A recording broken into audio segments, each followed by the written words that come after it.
बात से पूछे के कि यार पीछा न छूटी हयारा के लइकवन के लाभ से लइकवन के लाभ से तनी हने आ जा लोग अतमुअनी हो हमटा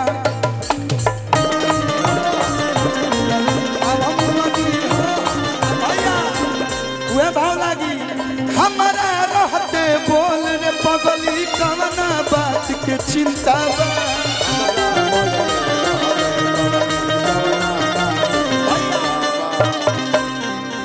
आप लोग की शादी तो नहीं हुई है, नहीं हुई भाई, लेकिन प्यार किए होंगे। कोई बात नहीं करेगा अभी लोग क्या हाफ शादी?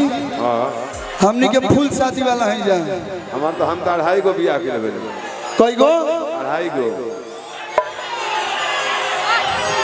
काहे इतना बेचैन बड़ा लोग है भाई? बियाह करे खातिर बेचैन कहबा लोग तो हम रह जेबे जे हाँ तना बेचैनी तो हमार तो कहीं का उनकर ना रुक भैया उनकर मोबाइल दे देता। हाँ मोबाइल दीजिए उनका।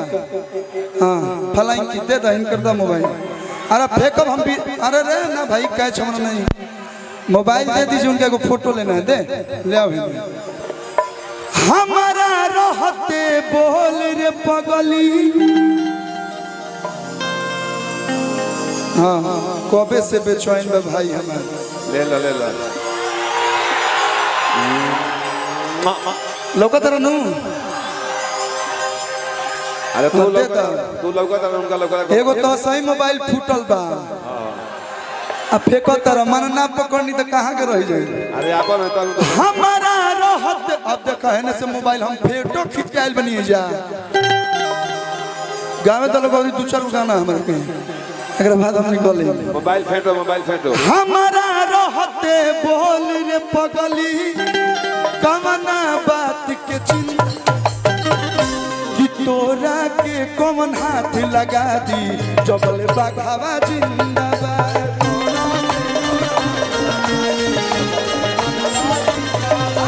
तोरा के कौन हाथ लगा दी जबल बाघावा जिंदाबाद।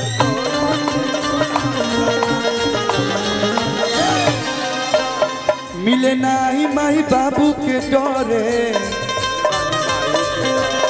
जानू हो खतरा भइल बाटे घरे। हमारा रहते बोल रे पगली कवना बात के चिंता बा।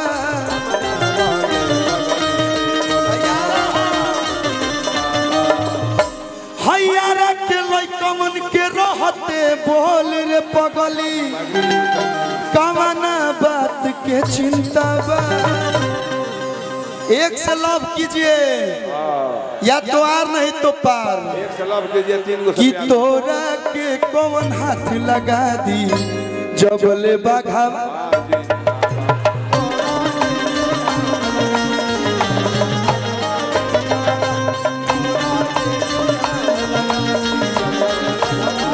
म्यूजिक